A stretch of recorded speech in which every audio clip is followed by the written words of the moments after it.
Sono Tommaso Corà e coordino Cibic Workshop insieme ad Aldo Cibic.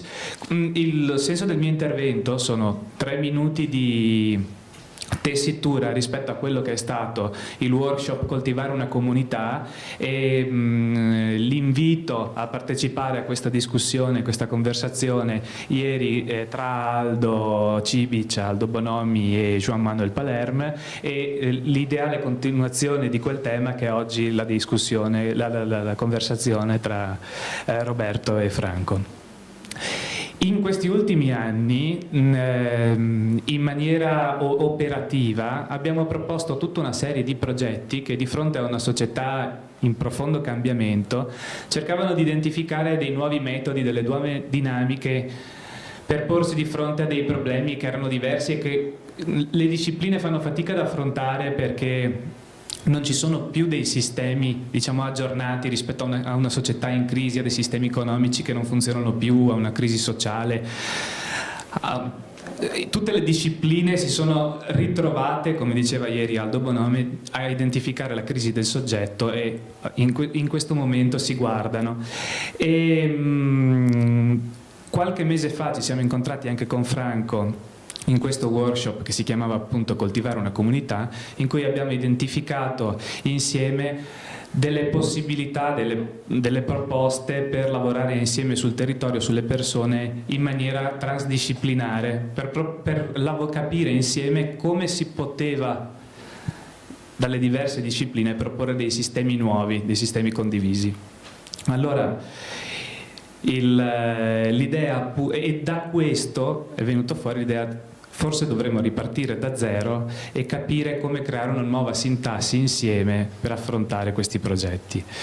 Ripartendo da zero rimangono le persone e dalle persone nasceva appunto l'idea di come lavorare su nuove comunità attive, su nuovi gruppi di lavoro eccetera. E quindi una provocazione, se vogliamo, per capire quale può essere da parte vostra e dal vostro portato un ragionamento sulla comunità e come oggi insieme ci si può ragionare. Grazie. Sei tu che devi... No. Io su questa questione della comunità ho un grande dubbio che non riesco a risolvere, e se Franco mi aiuta a risolvere sono felice, e se le vostre domande mi aiutano a prendere posizione sono ancora più felice. Il dubbio è semplice e lo racconto in maniera molto schematica, e da questo parte la domanda che faccio a te.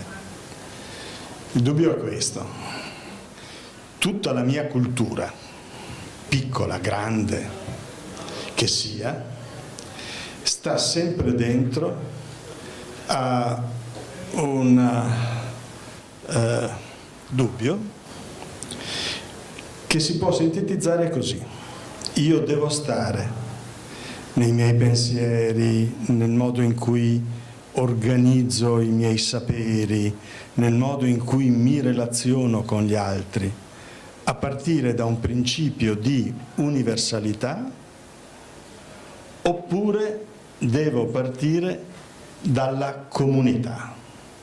Io sono quello che sono perché posso andare in Cina, non so il cinese, ma comunque mi arrangio e voglio ascoltare l'altro e voglio che l'altro mi ascolti, e quindi io sono quello che sono perché sono in questa disponibilità all'altro. Oppure io sono quello che sono perché sono italiano, di Venezia, perché ho fatto quell'università, perché penso quelle cose. È difficile distinguere, stare da una parte e dall'altra. Io tendenzialmente sono dalla prima parte, perché penso semplicemente che un progetto di vita, e io ci tengo alla vita, sia provare ad essere altro da ciò che si è e non rimanere ciò che si è. Io sono dalla prima parte perché solo così penso sia possibile costruire delle regole che permettono la relazione fra le diversità. Mi rendo conto che è difficile, ma credo che questa sia la scommessa del futuro. Io sono per la prima parte, per la prima soluzione, perché penso che l'identità, cioè la mia identità, non sia in ciò che ho fatto, ma in ciò che farò. E che questo farò abbia bisogno degli altri. E in più, e qui ti passo la parola, essendo in qualche maniera uno storico delle idee e quindi anche dei fatti, ahimè so che il concetto di comunità, sul quale voglio riflettere, perché credo sia una strada da percorrere, nel Novecento ci ha portato molto male. Ci ha portato all'ideologia del sangue e della terra. Ci ha portato all'ideologia dell'appartenenza perché qualcuno mi ha detto che sono tedesco o che sono veneto. E quello ci ha fatto molto male. Questo significa che dobbiamo escludere da noi il concetto di comunità? No. Dobbiamo semplicemente usarla con molta attenzione, partendo dal fatto che io vorrei essere un uomo di questo mondo e non solo nato a Dolo il 2 maggio del 1944. Cosa ne pensi? Da che parte stai? Dunque, se io fossi una persona sensibile mi tacerei e passerei di nuovo la mano. Dunque, come prima cosa devo dire che se l'onorevole Scottà è andato nelle Canarie, io penso che ci sia dietro questa missione della Comunità Europea ci sia un'altra missione, perché tutto sembra cominciare a girare attorno alle Canarie. Sono uno dei centri di riflessione sul paesaggio contemporaneo più interessante. Voi avete incontrato Juan Manuel Palermo. Lì si è lanciato adesso questo manifesto del paesaggio europeo, ma Farinelli, che è stato qui con voi nei giorni scorsi, ci ha insegnato che von Humboldt, il grande geografo, il grande fondatore della geografia moderna, sale sul Teide, che è il vulcano più alto d'Europa, che è a Tenerife, per fissare una nuova centralità dei suoi ragionamenti. Lui farà tutto il giro del mondo per questo. Quindi le Canarie, che io pensavo che fossero un paese esotico, sono in realtà un paese europeo estremamente interessante. Questo dovevo dire come... Dunque, inizio, scusate, semplicemente da una mia corsa come l'orologiaio di Alice, perché sono invitato da più parti a parlare di paesaggio, paesaggio. C'è una domanda sociale sempre più forte. Non so quanto chiara, ma sempre più forte. Torno da Bergamo, dove un gruppo di un'associazione culturale, si chiama Archetipos, ha organizzato un grande convegno di paesaggisti, senza tesi, semplicemente una sequenza di esperienze, e ha trasformato la piazza vecchia, cioè la piazza centrale della città alta, in un giardino con un'azione dadaista che però ha avuto un effetto di shock visivo fortissimo. A metà mese 16-17 a Gardone avviene più o meno la stessa cosa, il 30 settembre a Bolzano, e tutte queste cose si succedono, e sto raccontandovi solo quelle nelle quali sono personalmente coinvolto. Su questa cosa del paesaggio sto ragionando da tempo, Sto scrivendo un libro del quale poi, se sarà il caso, vi leggerò la quarta di copertina, che si chiama Io abito qui, ma il soprannome che gli do è il vampiro, perché si agita ancora la notte e non mi dà tregua. Questo libro si sforza proprio a rispondere ai quesiti che poneva adesso Tommaso. Dunque, i filosofi ci insegnano che, io adesso parto dal paesaggio e poi cercherò di arrivare alla comunità. I filosofi ci insegnano che non bisogna assolutamente cercare di definire il paesaggio è ineffabile, e forse avranno ragione, ma io ritengo comunque che quando dobbiamo occuparci di paesaggio come forme di comunicazione che mettano in moto dei processi attuativi dei progetti, bisogna che cerchiamo di dare delle definizioni, perché altrimenti tutto rimane assolutamente... Non possiamo fermarci al paesaggio come la potenza dello sguardo o la forza del mito, che è una visione meravigliosa, ma ancora precedente alla situazione attuale nella quale noi ci troviamo, e precipito nel tempo presente. Io sono convinto, ma non scopro nulla, semplicemente adotto il pensiero di alcuni autori che sto seguendo, che l'habitat che noi stiamo vivendo è una città del tutto nuova rispetto a quella di solo 20 anni fa, e la discontinuità culturale e la discontinuità in tutti i sensi, anche di valori etici, estetici e di gnosi, di conoscenza, è talmente profonda che è assimilabile alla stessa discontinuità che c'è stata nell'anno 1000 fra la città greco-romana e poi il Medioevo e tutto quello che è seguito. Abbiamo una cosa del tutto nuova, Bonomi la chiama la città infinita, Ugo Volli la chiama la città schiuma, Auger parla di luogo non luogo, ci sono vari gli approcci, varie le sigle, e tutto questo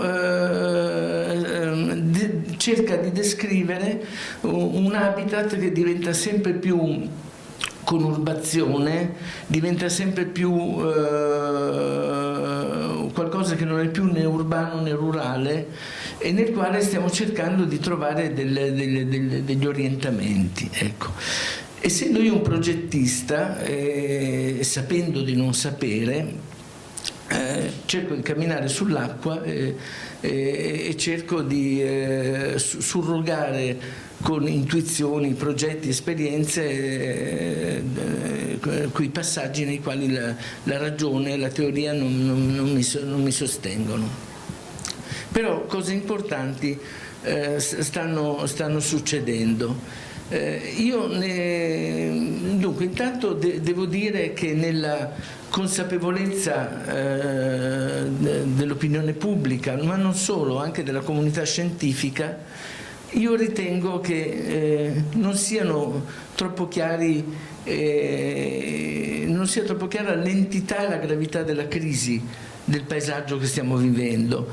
Cominciamo a sentire e capire la crisi dell'ambiente. Dell'ambiente cominciamo a capirlo perché ci è tradotta in numeri, ci è tradotta in parametri, ci è tradotta in regole che la comunità europea, direttive che la comunità europea ci dà, e disperatamente sappiamo, perché questo tutti cominciano a fare i conti, che lo sviluppo demografico del paese e del pianeta è incompatibile con le risorse disponibili a lungo tempo, e quindi della crisi dell'ambiente le persone cominciano a preoccuparsi.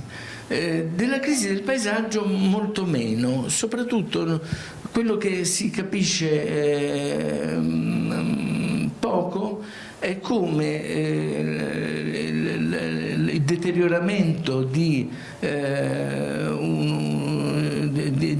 quello che chiamiamo in questo momento paesaggio ha una rilevanza non solo culturale ma anche economica e anche sociale, e quindi anche politica molto profonda. Parlava oggi, ho visto nei programmi Sacco, giusto? Ci sono degli studi di economia del paesaggio che sono molto interessanti, in sviluppo, che dimostrano che nel disastro urbanistico, quando noi operiamo operiamo con azioni chiare, anche molto puntuali, anche molto circoscritte, anche molto omeopatiche, anche molto di agopuntura, riusciamo di solito ad indurre causa-effetti, ad indurre degli effetti indotti molto importanti. Quindi il paesaggio, adesso vorrei cercare di capire con voi come può essere definito in questo modo un po' pragmatico di chi lo vede come un problema di progetto. Progetto di chi? Di una comunità. Beh, dunque, il paesaggio io penso che sia semplicemente un corpo di caratteri che convenzionalmente acquistano una sequenza di senso che presso una o più comunità è comunicabile, nominabile in primo luogo, poi comunicabile e trasferibile.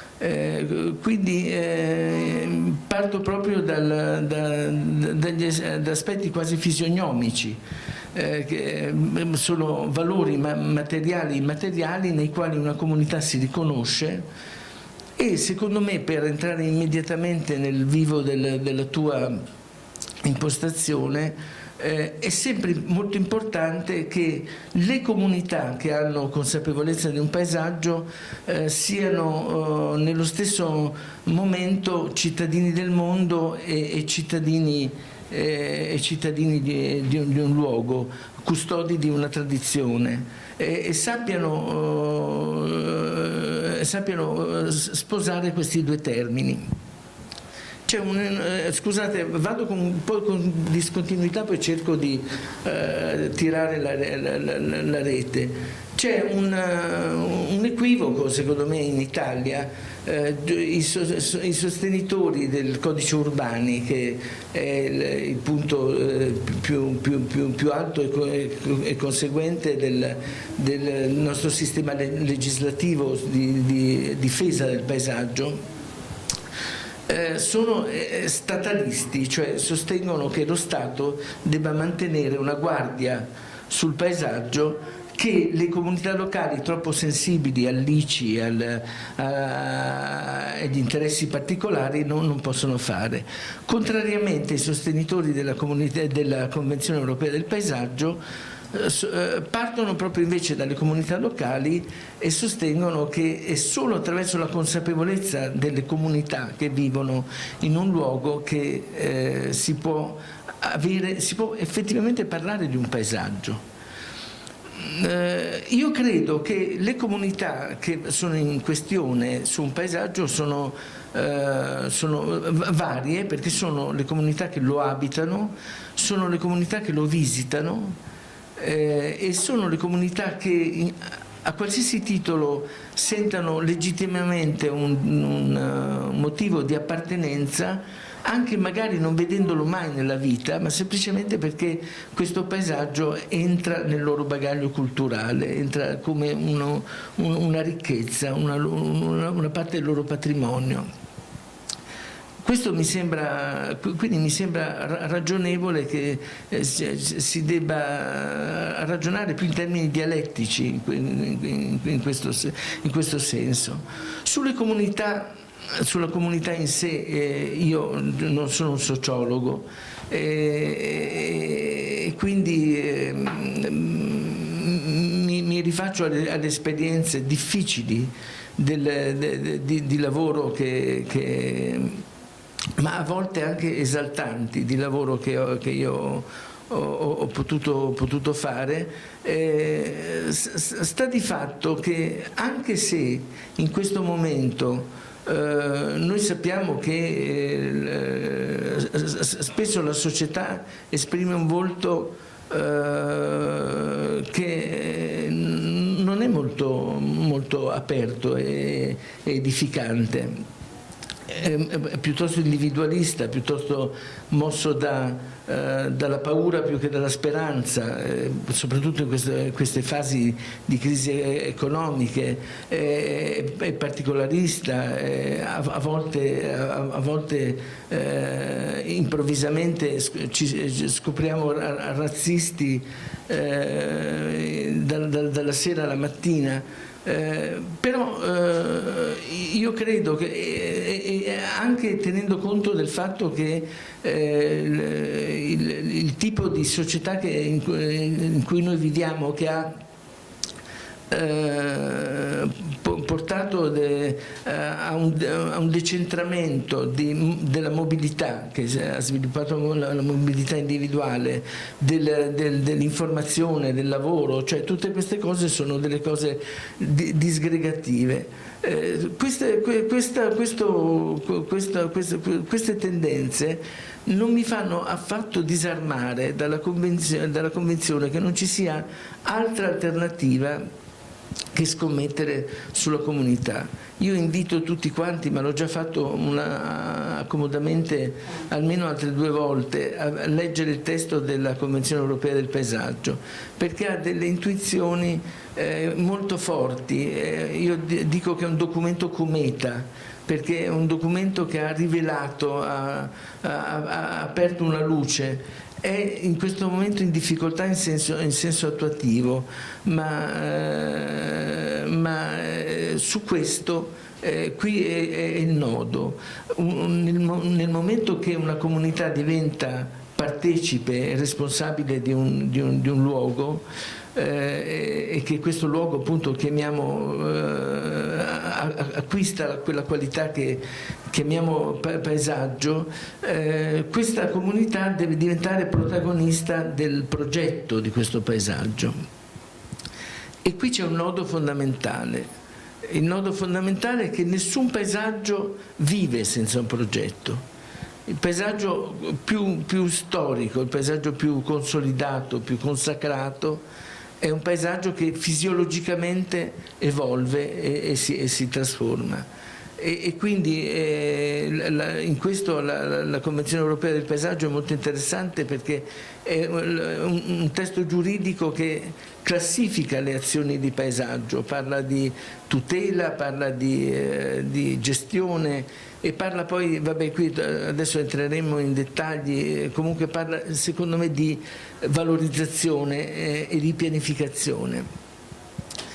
La comunità deve essere portata a partecipare al progetto. Su questo io devo dire che ogni volta che qualcuno ha stimolato processi partecipativi in modo serio e determinato, ne è venuto del bene. Ne è venuto del bene. Io ho vissuto per esempio la mia esperienza delle piazze di Saint-Denis vicino a Parigi.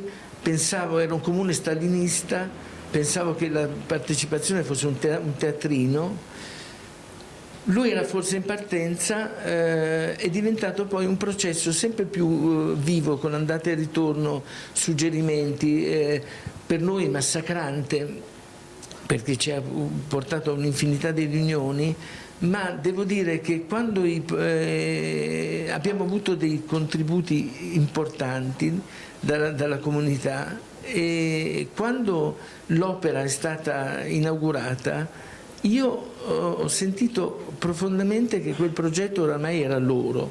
Noi eravamo stati come un fermento, come una proposta. Voglio adesso, per aprire una discussione, non tenere troppo la parola e dire ancora una cosa. C'è un fattore di novità che io positiva, che io sento e che devo comunicare. Penso che sia passato il tempo delle Cassandre, cioè di tutte quelle persone che fanno delle fortune professionali semplicemente strappandosi le vesti e denunciando malefatte, orrori, scempi, cementificazioni. È molto giusto che se teniamo sempre la guardia alzata sulla difesa del paesaggio, ma non c'è nessun ragionamento che abbia senso nelle azioni umane solo in senso difensivo. Bisogna assolutamente avere anche delle idee, essere propositivi. In questo senso la 12ª edizione della Biennale di Architettura di Venezia, secondo me, con tutte le sue contraddizioni, è stata una novità notevole di apertura di una visione non più per relazioni di oggetti, proprio paesaggistica, ma soprattutto per relazioni fra dati materiali e immateriali. Il racconto anche dei progetti che c'erano in questa Biennale mi ha molto colpito. Un'intera stanza raccontava di un museo che era un piccolo punto, c'era un modello che occupava tutta una stanza ed era un paesaggio, e l'architettura che veniva messa in discussione era un piccolo punto della stanza stessa.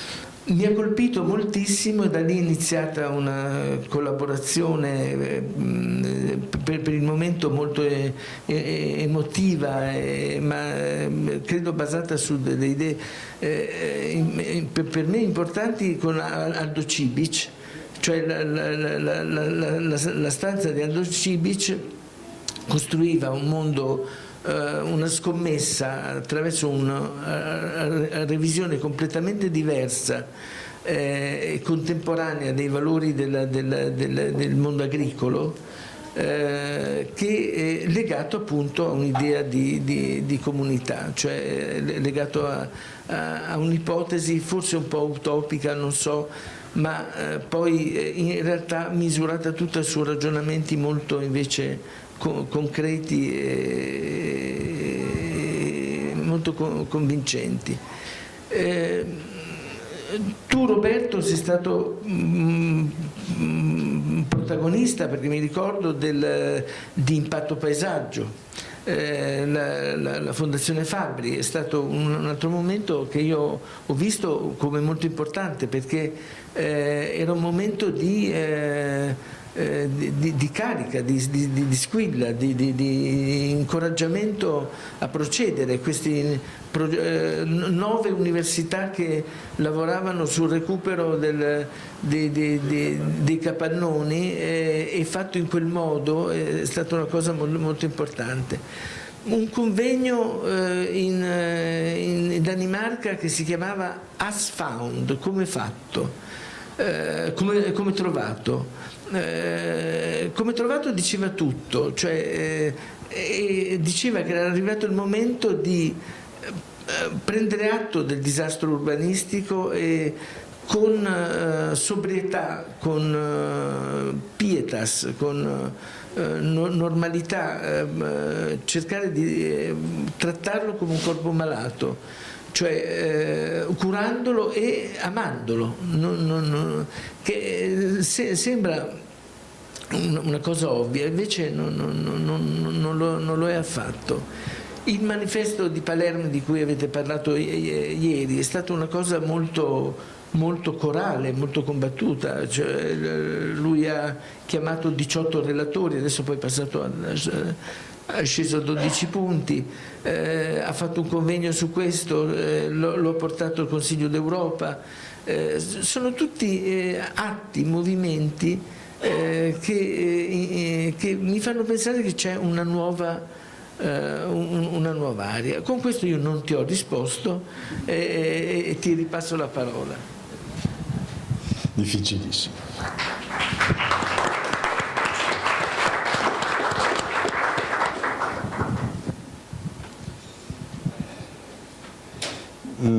Sono stato contattato da dei giovani dell'Università di Parigi, Università di Architettura, che hanno una rivista, e già mi fa piacere che dei giovani cerchino di raccontare i loro pensieri e le loro scelte, e mi hanno invitato ad un convegno che si terrà a ottobre, il 14 ottobre a Parigi, su un tema che mi ha molto stupito, perché arrivava da giovani appena laureati: la modestia.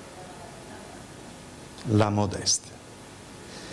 E di fronte a questa loro richiesta non ho potuto che dire di sì, perché è evidente che in loro c'è la nausea dell'immodestia, c'è la nausea di un'architettura d'effetto, c'è la nausea dell'arroganza di chi vuol cambiare il mondo dall'oggi al domani senza guardarlo e capirlo.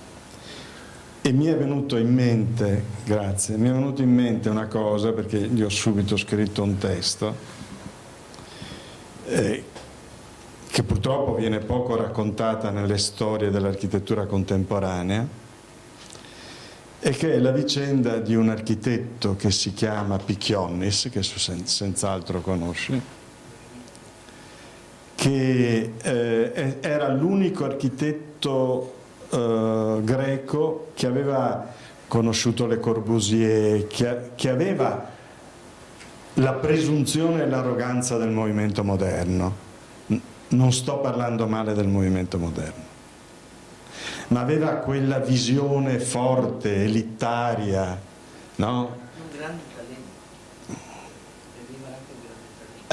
Lui aveva anche un grande talento, ma a un dato momento lui, che appunto seguiva Le Corbusier vuol dire che nello stesso modo in cui interviene a Parigi, interviene in Nord Africa o interviene in India, perché quel suo linguaggio è per principio universale, il discorso da cui sono partito. Il movimento moderno dice: le logiche che io uso per progettare a Parigi sono le stesse che io uso per progettare in India. Dopodiché tengo conto degli aspetti locali, però le logiche sono le stesse. Ebbene, questo architetto Pikionis ha avuto l'incarico nel 1951 di rifare il percorso che porta al Partenone, che tu conoscerai benissimo. È una cosa di quelle che fa tremare i polsi. Cosa fai? Le panchine? Cosa fai? I punti di ristoro all'ombra? Cosa fai? Ci metti del tuo? Ti misuri con quella cosa che sta lì da 2500 anni e che ci ha fatto pensare per 2500 anni e non l'abbiamo ancora capita? Cosa fai? E lui ha scoperto la pietas, la modestia, e ha raccolto, pensate, ha raccolto tutti i frammenti che lungo il percorso portano su all'Agorà e al Partenone, ha raccolto tutti i frammenti di vasi antichi, di pietre, e li ha semplicemente ricomposti, alle volte quasi per caso, alle volte trasformando quei pezzi di coccio o quei pezzi di pietra che non sappiamo più da che cosa sono nati, in fiori di pietra, in linee, in decorazione che poi si perdono lungo il tuo camminare per arrivare su. E ha disegnato, alle volte in scala, uno a uno, il percorso. Quell'atto che poteva sembrare semplicemente prendere e rimettere è diventato una riflessione modestissima ma orgogliosa, perché tutto in quella imprecisione doveva essere preciso, no? Allora quella pietas che purtroppo il nostro mondo rimuove, perché è un mondo smodato, è un mondo smodato e immodesto, e che vive nell'economia di questa immodestia, secondo me oggi, se vuole trovare la dimensione della comunità, deve trovare questa dimensione, che è una dimensione di responsabilità. Allora, mi sono ricordato questa cosa da architetto, perché io sono architetto, oltre che storico dell'architettura, cioè io progetto,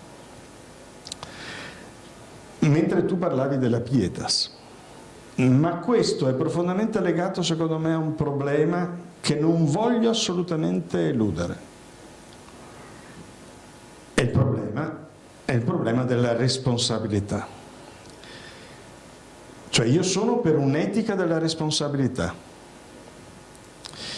Il più grande pensatore dell'etica della responsabilità per me si chiama Jonas. È stato allievo di Heidegger e ha scritto un testo che appunto si intitola Etica della responsabilità, edito dall'Einaudi, che è un testo col quale io continuo a misurarmi. E in sostanza cosa dice? Riporta l'inizio dell'Antigone all'inizio del suo libro. E l'inizio dell'Antigone dice che nulla di più tremendo al mondo c'è dell'uomo. L'etica della responsabilità nasce perché tu ti rendi conto che puoi essere tremendo. E mentre lo leggevo mi veniva in mente della fine del Faust, del primo Faust di Goethe, dove Goethe, con la solita intuizione che solo i grandi poeti possono avere, intuizione, dice: fino ad oggi l'uomo aveva paura della natura, da oggi è la natura che ha paura dell'uomo. 1807, 2 secoli fa. Non abbiamo ascoltato queste parole, perché queste parole non dicono che puoi pensare di tornare indietro e di fare in modo che la natura non abbia paura dell'uomo, perché l'uomo è tremendo, è il suo destino. Ma proprio per questo, nei momenti del limite, deve prendere coscienza, cioè essere responsabile dei rischi che non riguardano solo lui, non riguardano solo il sé. Allora il problema non è il ritorno alla natura, un nuovo New Age di simpatia con la natura, perché indietro non si torna. Come nella verginità, Solo l'ipocrisia può pensare che una donna che è stata violata possa rimuovere quella violenza. E così tutti gli umani. E allora l'unica cosa che tu puoi fare è esserne perfettamente cosciente e controllare tutti i processi, essere responsabile. Il problema è che la nostra scienza è irresponsabile, ma non è irresponsabile perché essa vuole essere irresponsabile, è irresponsabile perché il suo percorso, i suoi modelli, i suoi processi, sono processi che non tengono mai conto degli esiti, tengono conto degli effetti ma non dell'insieme degli indotti. E il primo passaggio da compiere è proprio, se vuoi essere responsabile, passare da una conoscenza che sa tutto di sé a una conoscenza umile che si rende conto di sapere poco di tutto ciò che le accade attorno.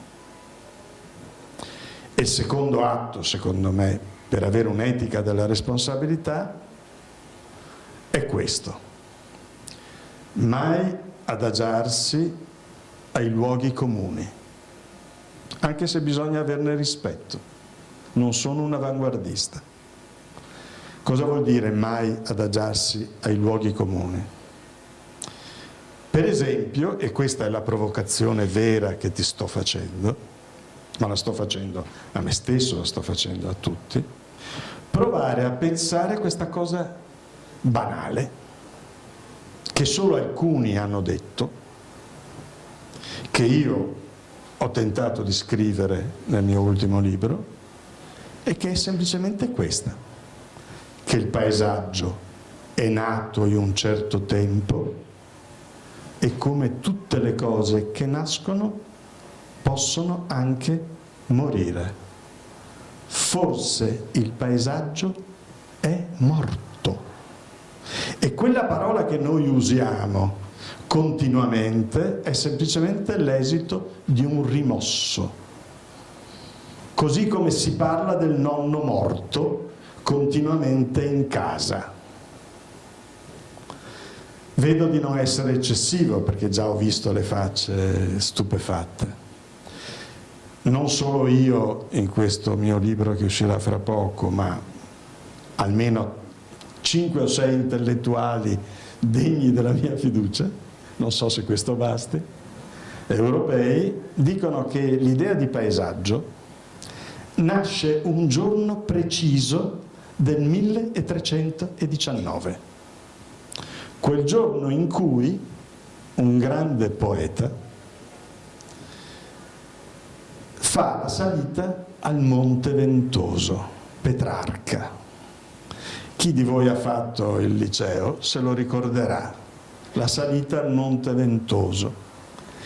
Perché nasce il paesaggio secondo me e secondo alcuni come me, forse un po' matti? Io quando me ne sono reso conto ho fatto il percorso a ritroso della letteratura antica, non trovando mai una descrizione di paesaggi, ma di luoghi.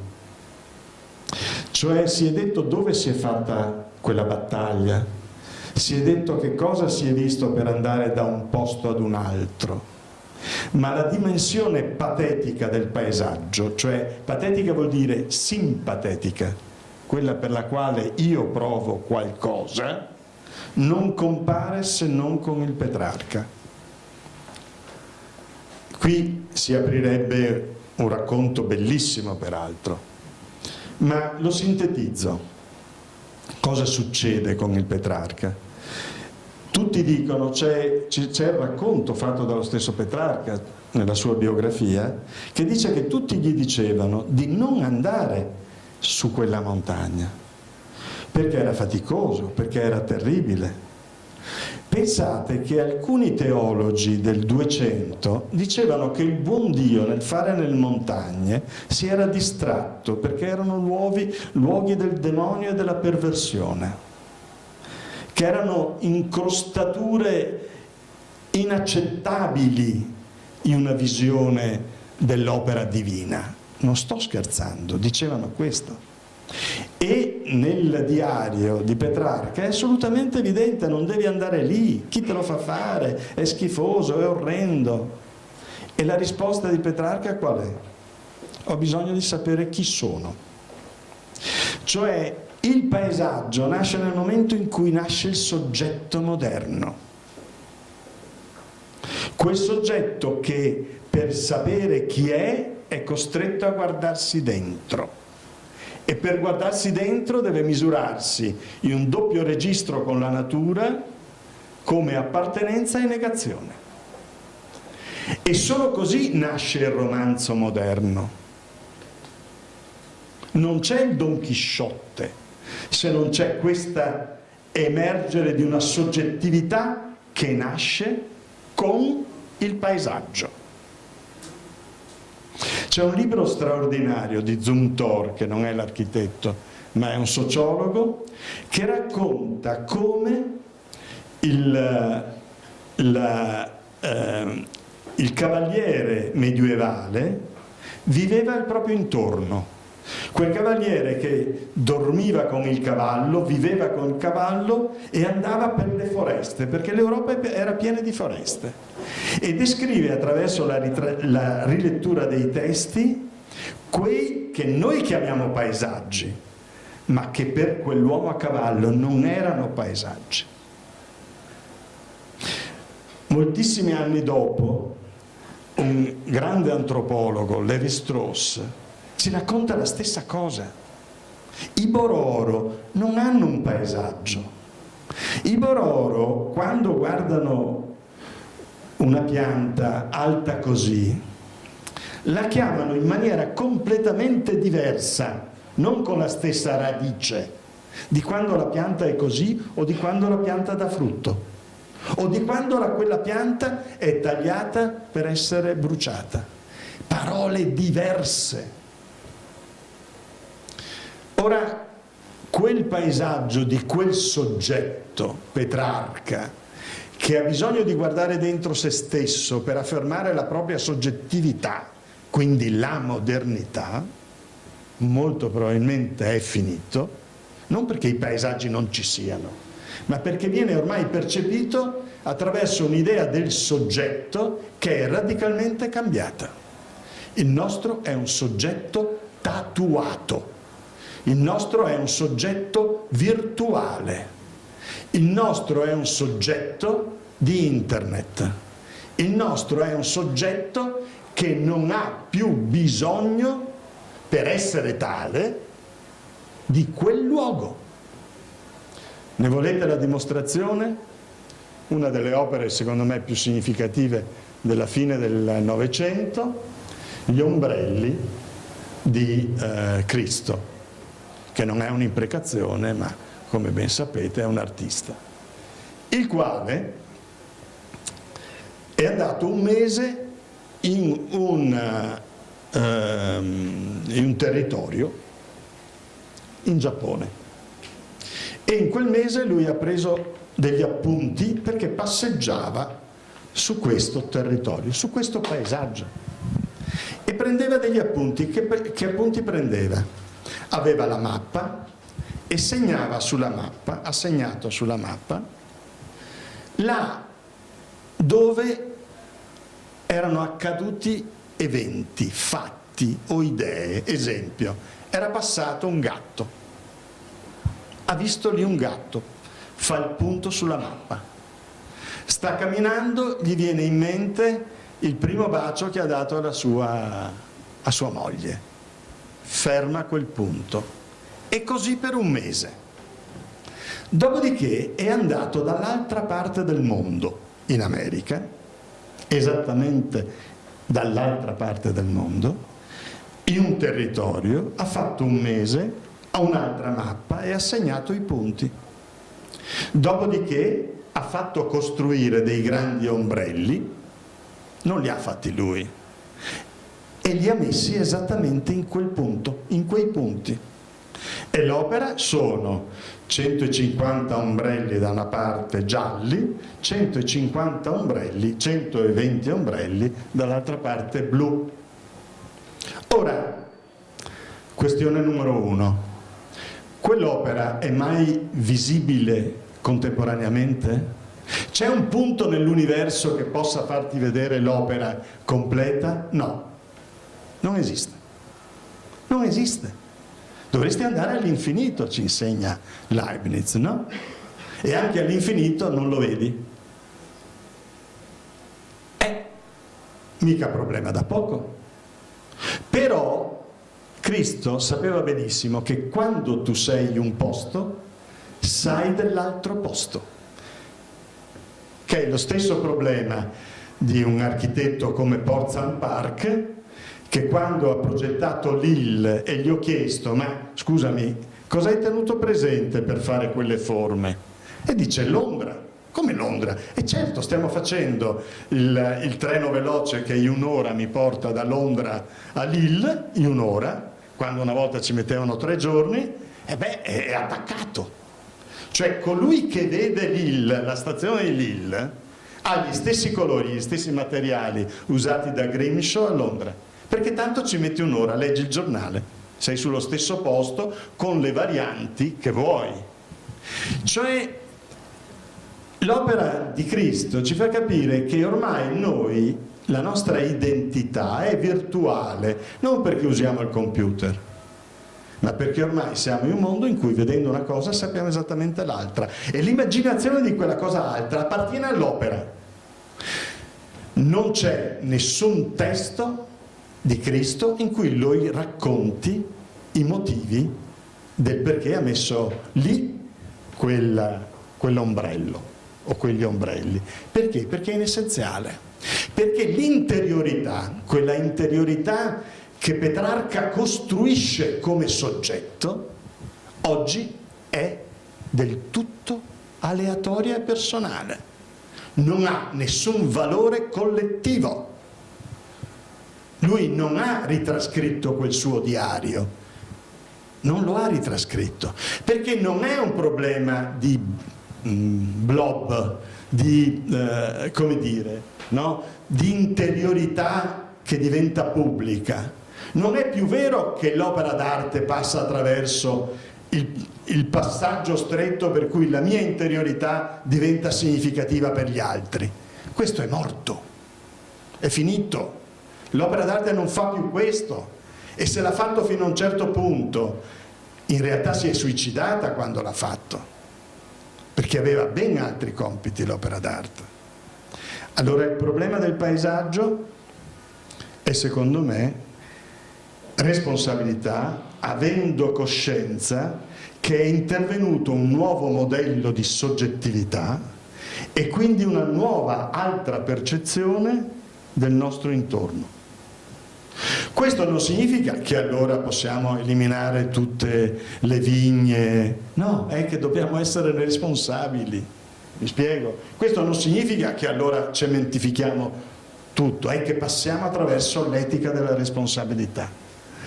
E vorrei ricordarvi una cosa che riguarda la comunità, e quindi rispondendo anche al problema cruciale.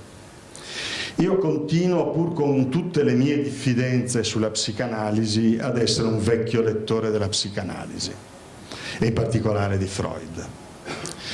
C'è un libro che mi ha sempre inquietato, quindi non sto dicendo che gli credo, ma sto dicendo state attenti, per cortesia. Questo libro si intitola Totem e Tabù. Totem e Tabù è la costruzione di un mito. Dopo 2 secoli che la nostra società diceva non si fanno più miti perché sono oggetti solo di fanciulli, no? Oggetto di fanciullezza della civiltà. E invece lui costruisce un mito. Un mito vuol dire una cosa non vera. D'accordo? Questo mito dice: c'era un padre che governava le donne del suo gruppo, c'era un uomo che governava, che era il padre di tutti, che governava le donne, cioè la pulsione erotica, e gli uomini di quello stesso gruppo dovevano passare attraverso il dominio del padre. Un giorno i giovani che hanno una pulsione irrefrenabile, io ormai ho superato quel tempo, decidono di uccidere il padre. Uccidono il padre e al posto del padre costruiscono un altare e un totem. E da allora festeggiano il padre. La conclusione di quel libro, che è un mito quindi irreale, è: ogni comunità ha bisogno di un delitto. Io oggi sono sicuro che bisogna ripensare alla comunità, ma sono sicuro che bisogna ricordare questa cosa che ci dice Freud. Con quale delitto? In nome di quale delitto? E se siamo costretti a farlo, qual è la nostra responsabilità? Poi abbiamo ancora dei sacerdoti che girano attorno al totem e ci dicono: viva il padre che avete ucciso? Io voglio saperlo, perché sono convinto che bisogna parlare fra di noi per risolvere delle contraddizioni terrificanti in atto, terrificanti. Io credo che siamo in una situazione di vero e proprio collasso sociale, ma non solo in Italia. Ma non sono disposto a rispondere dicendo tutti assieme appassionatamente. E qui c'è di nuovo di mezzo il problema del paesaggio. Chiudo con l'osservazione che facevo alle 2:30 del pomeriggio. Giustino conosce la mia casa a Zuel di qua. Io ho una piccola casa, io sono della vostra comunità. Ho una piccola casa, non so se mi vorrete, ho una piccola casa che guarda un paesaggio straordinario, straordinario. Ebbene, alle 2:30 del pomeriggio guardavo, mi sono sentito in colpa. Perché? Perché la foresta è aggressiva come non mai. La foresta non è più un'altra cosa, è una foresta. È piena di animali feroci. Mi sono trovato 2 vipere. Ci sono è pieno di quelli con i cinghiali, e sono scappati via tutti gli animali invece dolci, no? E perché? Perché io non sono della comunità, nel senso che io non lavoro la terra, che io non vado più a lavorare nel bosco, ma neanche quelli che abitano vicino a me, che sono i contadini, ci vanno più e non si trovano più i funghi. E allora? E allora? Certo, i vicini mi dicono: è il Veneto, è il veneziano, non capisce niente. Però loro non vanno più a raccogliere la legna nel bosco. Non vanno più a raccogliere la legna nel bosco, e il bosco sta diventando feroce, aggressivo, e noi lo chiamiamo paesaggio.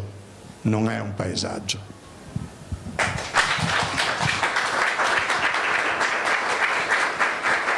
Vorrei che non cadessimo in un equivoco. Roberto certamente non vuol dire che voi dovete uccidere lui. No, io mi scuso, ma credo che abbiamo passato di molto il tempo che ci era concesso. Tu mi hai dato argomenti che mi richiederebbero delle repliche. Solo quella della figura di Le Corbusier, che è una figura così contraddittoria e complessa, inviterebbe a una discussione appassionata. Mentre Petrarca sale sul Monte Ventoso, c'è anche Lorenzetti, o subito prima, subito dopo, che è un altro inventore, però tendo molto a ricordarmi di Aristotele. E su questo evidentemente non siamo d'accordo, ma è un problema probabilmente nominalistico, ma con la convenzione, cioè con la Costituzione ateniese si... Cos'è che va in... Aristotele che si... È Aristotele che... Con la Costituzione ateniese nasce un'idea di democrazia che ha proprio come base un rapporto fra una comunità e un territorio. Non sei d'accordo? La comunità nasce all'interno del pensiero cristiano, non nasce all'interno, oppure è precedente ed è tribale. Bene, allora questo È un problema invece molto delicato. molto delicato, ma richiede... Il problema della comunità non è legato alla rappresentanza, la comunità non ha niente a che vedere con la democrazia. Stiamo però...